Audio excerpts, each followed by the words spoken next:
knowledge and of the truth in the law? Thou therefore which teachest another, teachest thou not thyself? Thou that preachest a man should not steal, dost thou steal? Thou that sayest a man should not commit adultery, dost thou commit adultery? Thou that abhorrest idols, dost thou commit sacrilege?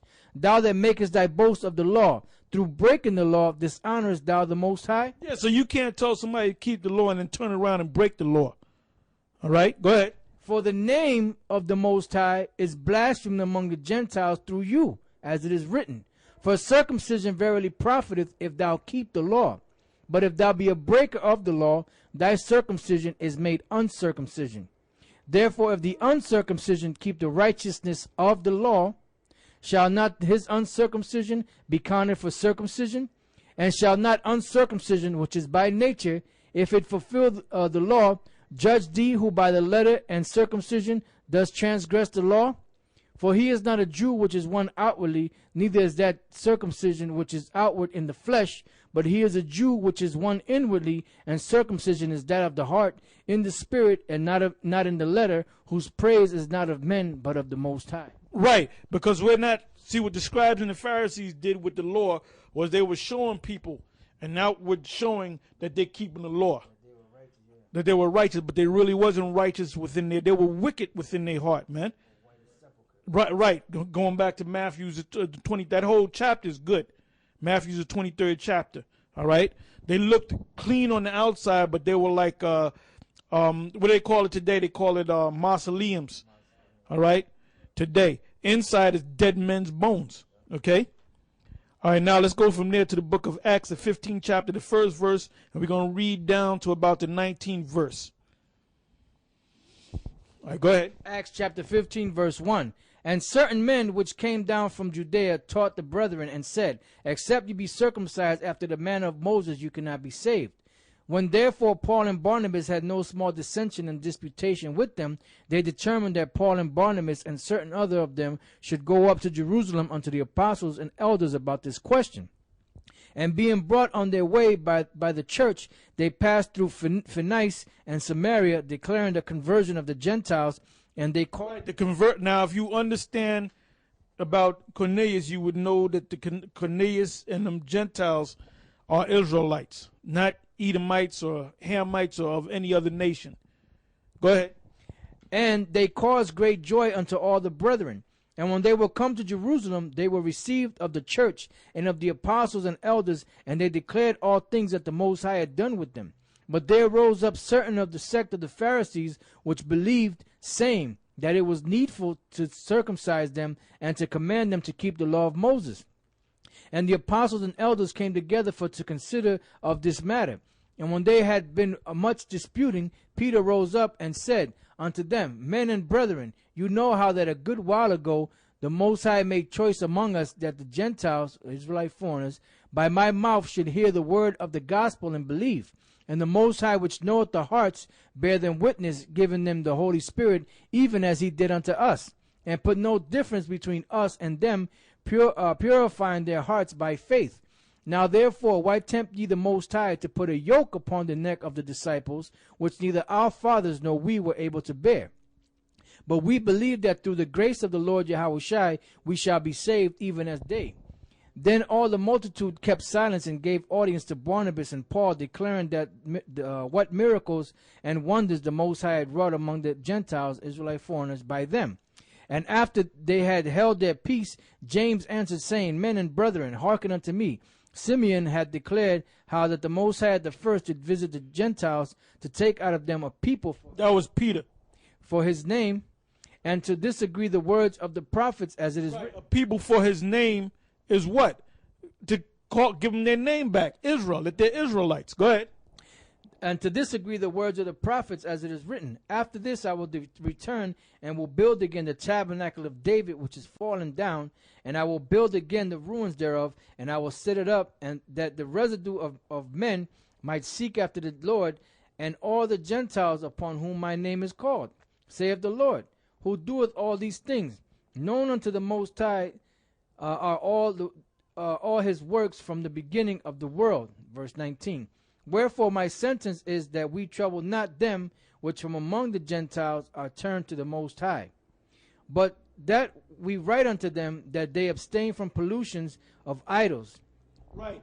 That they abstain from pollutions of idols. Now, was that a law?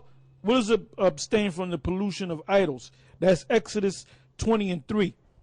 Exodus chapter 20, verse 3. Thou shalt have no other gods before me.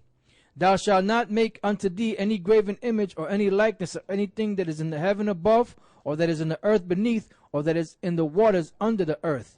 Thou shalt not bow down thyself to them, nor serve them, for I, the Lord, thy power, am a jealous power, visiting the iniquity of the fathers unto the children, unto the third and fourth generation of them that hate me. Right. So that's what they told them. They said they had to abstain from the pollution of idols. What was the second one? And from fornication. What is fornication? Adultery. All right. Let's look that up, brother, in the blue letter to see what it says. Because the word fornication means adultery. All right. Acts 15 and 20.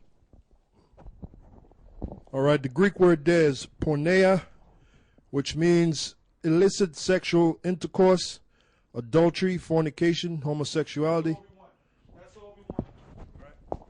So even in the Greek, it tells you that the word fornication means adultery, to sleep with another man's wife. All right? So this is what they told him to do. They said, well, let's go back to what Peter said. What did he say? He says, but that we write unto them that they abstain from pollutions of idols. Don't worship idols. Go ahead.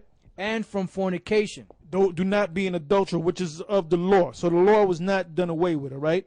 So where we at? Exodus 20 and 14. Go ahead. Exodus 20, verse 14. Thou shalt not commit adultery. And that's plain. Go ahead. Back in Acts 15 and 20. It says, and from things strangled. Right. Now let's go to Deuteronomy 14 and 21. You had cattle that might have got stuck in some wire or some trees and strangled itself. You're not supposed to just cut it up and then feed it to your people or feed it to your family.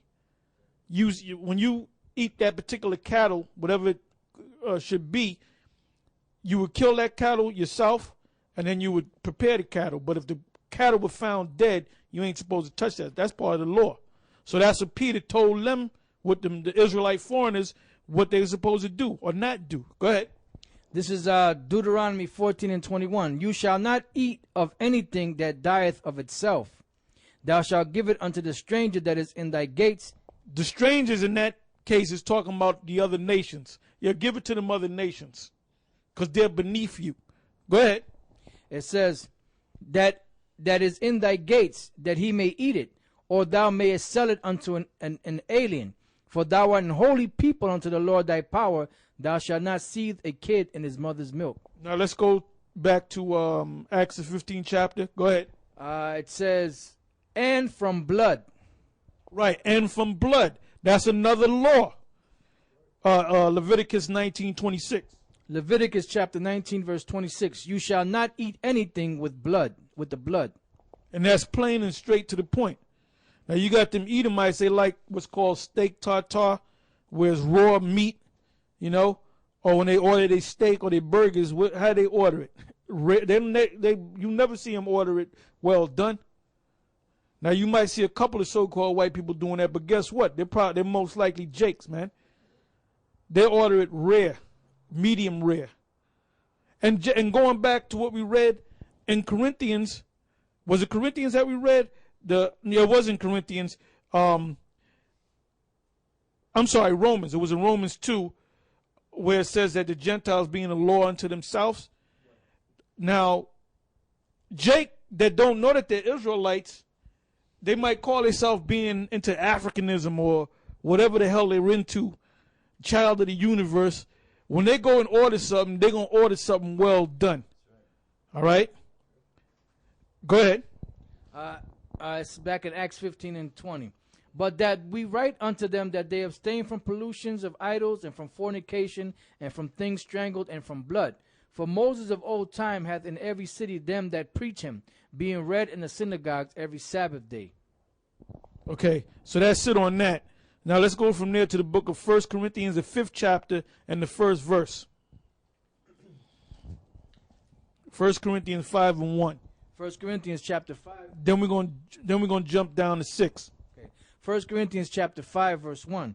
It is reported commonly that there is fornication among you, and such fornication as is not so much as named among the Gentiles, that one should have his father's wife.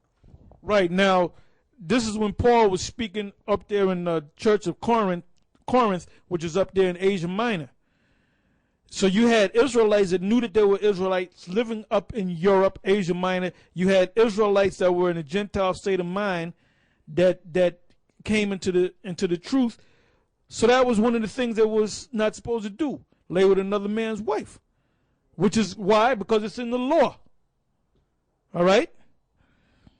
Now let's go from there, jump to the 6th verse and read to the 8th verse. Verse 6. Your glorying is not good. Know ye not that a little leaven leaveneth the whole lump? Purge out therefore the old leaven, that you may be a new lump, as you are unleavened. For even Yahushua our Passover is sacrificed for us.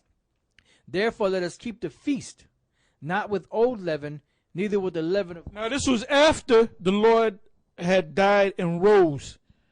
And who's speaking here? The Apostle Paul. So what is he saying? He said, when you keep your Passovers, this is what you're supposed to do in the times of your feast. So the Passover was not done away with. Go ahead. Therefore let us keep the feast, not with old leaven, neither with the leaven of malice and wickedness, but with the unleavened bread of sincerity and truth. Right. When you go to the Passover, you're supposed to be, whatever bad feelings you had or have against a brother or anybody in Israel, that you're supposed to cast that off of you, man. That's that's part of the Passover too. It's not just about drinking wine and eating lamb and eating unleavened bread. You can't go through the motions, all right? Because it speaks about the Passover being kept unworthily, all right? Now let's go from there to the book of Matthew, the 26th chapter, the 10th verse, and then we're going to jump down to the 26th verse and read down to the 29th verse. Matthew chapter 26 verse 10. When Yahushua understood it, he said unto them, Why trouble ye the woman? For she hath wrought a good work upon me. For you have the poor always with you, but me you have not always. For in that she had poured this ointment on my body, she did it for my burial. Verily I say unto you, wheresoever this gospel shall be preached in the whole world, there shall also... What does it mean in the whole world? Over there in Jerusalem and on this side of the world, wherever Israel's at. This is the second part of us doing the work of the Most High. Go ahead. It says that there shall also this that this woman hath done be told for a memorial of her. Verse 17. Just want to read this real quick. It says, Now the first day of the feast of unleavened bread, the disciples came to Yahushua, saying unto him, When wilt thou that we prepare for thee to eat the Passover? And he said, Go into the city to such a man, and say unto him, The master saith, My time is at hand. I will keep the Passover at thy house with my disciples. And the disciples did as Yahushua had appointed them, and they made ready the Passover. Verse 26. And as they were eating, Yahushua took bread and blessed it and brake it and gave it to the disciples and said, Take, eat, this is my body. And he took the cup and gave thanks and gave it to them, saying, Drink ye all of it. For this is my blood of the New Testament, which is shed for many for the remission of sins. But I say unto you, I will not drink henceforth of the fruit of the vine until the day when I drink it new with you in my Father's kingdom. Right, so were they to still keep the Passover? Yeah, because he spoke about the woman.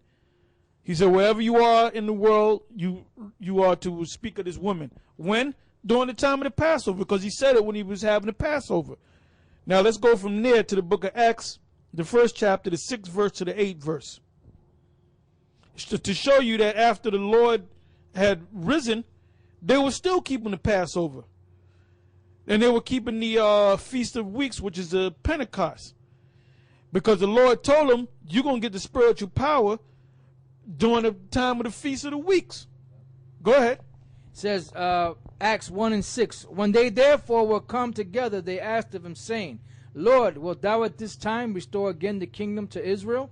And he said unto them, It is not for you to know the times or the seasons which the Father hath put in his own power. But you